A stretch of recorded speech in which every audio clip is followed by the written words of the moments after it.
This is a Reconstructionist radio production. Please visit garynorth.com/freebooks for a free downloadable copy in PDF form of this book. Productive Christians in an Age of Guilt Manipulators, a Biblical Response to Ronald J. Sider by David Chilton, published by Institute for Christian Economics, Tyler, Texas, copyright 1981. I am reading the revised and expanded edition, dedicated to P.T. Bauer, forward by Gary North. Preface to the third edition. This book is a response to Ronald Sider's Rich Christians in an Age of Hunger, 1977. First published in 1981, Productive Christians went into a second, slightly revised edition in 1982. We had planned simply to keep the revised edition in print as long as there was sufficient demand. Providentially, however, just as we were about to order another printing, Dr. Sider came out with a second edition of his own in 1984, which differs at significant points from the first book. The type was also completely reset so that the page numbers are different as well. The reprinting of Productive Christians thus presented a problem. Should it deal with the first or second edition of Sider's work? Sider's 1977 edition is, in my opinion, by far the strongest. The 1984 edition is considerably watered down. Moreover, there are still plenty of copies of the 77 book floating around. 140,000 of them were sold, while fewer than 4,000 copies of the second book were sold in the first year of its publication. It seems clear that Sider's 1977 edition has had a heavier impact on our culture. This edition of Productive Christians, therefore, is a response to both books. The main text is virtually unchanged except for corrections and some additional material in the chapter on the Jubilee. The footnotes refer to Sider's 1977 book with references in the 1984 book in brackets. My first appendix then specifically responds to Sider's second edition.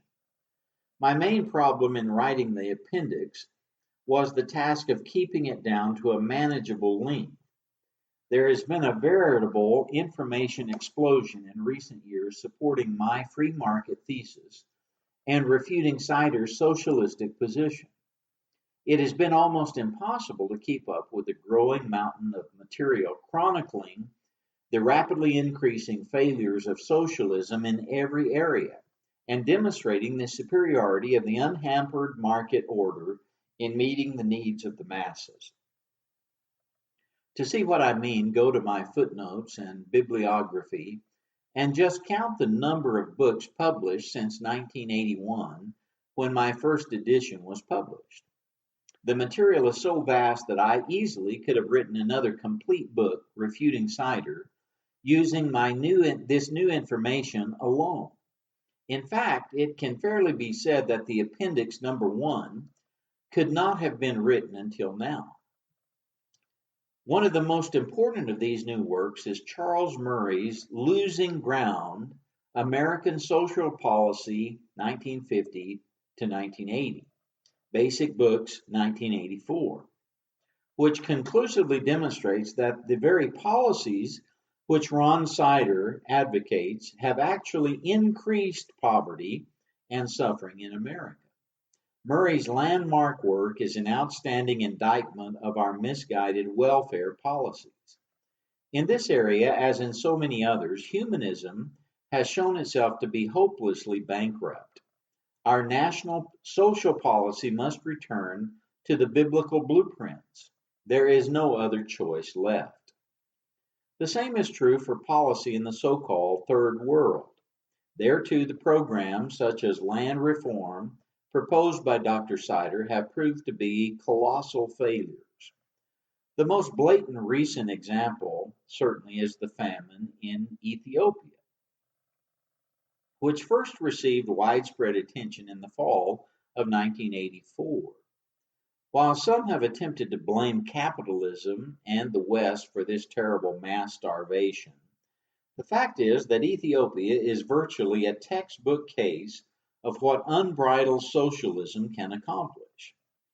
The famine has been caused by the collectivist Mengistu regime, which in the name of socialist equality confiscates most of what its citizens produce, and then devotes billions, 46% of the nation's GNP, to military spending in order to secure its bloody hold on the country.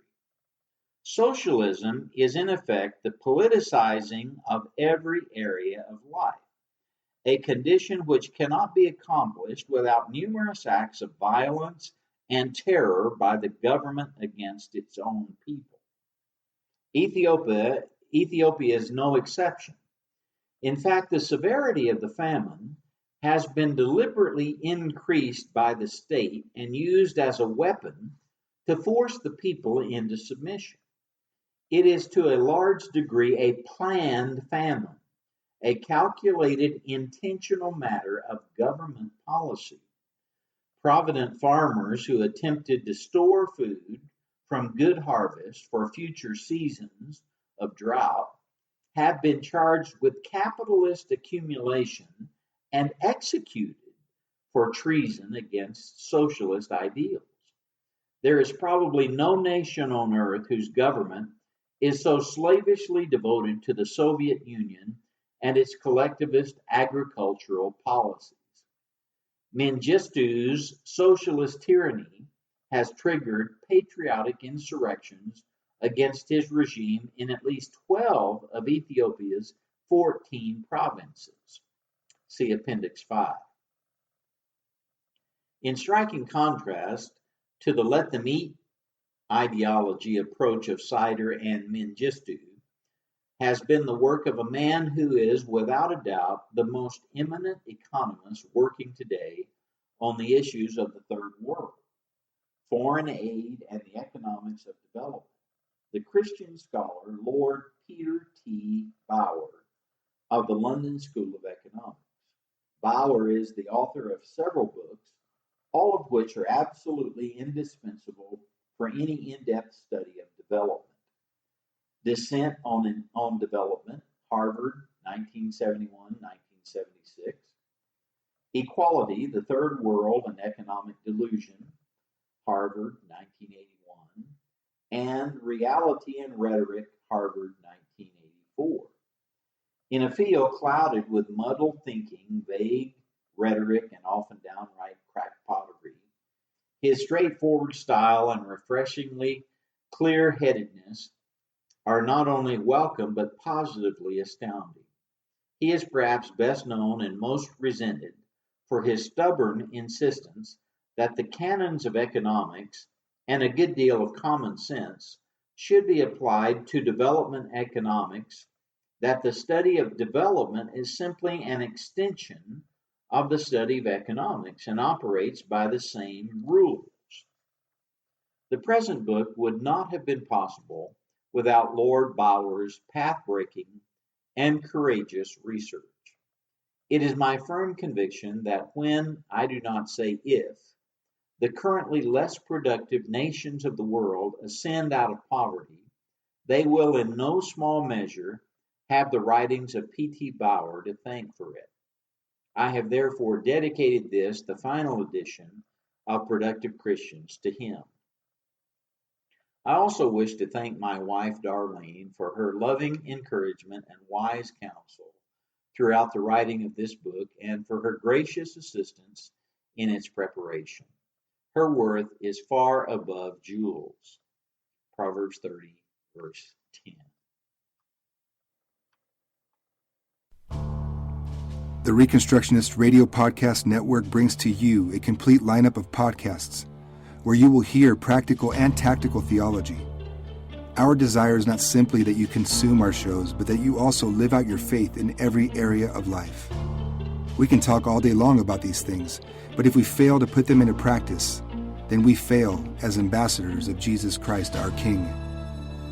Subscribe now to your favorite Reconstructionist Radio Podcast Network shows. Or you can subscribe to the Reconstructionist Radio Master Feed, where all of the content we produce, including the audiobooks and audio articles, will pop up as soon as they are available. And don't forget to visit ReconstructionistRadio.com to volunteer as a narrator or to partner with this ministry financially. May the Holy Spirit stir you into action for Christ and His kingdom.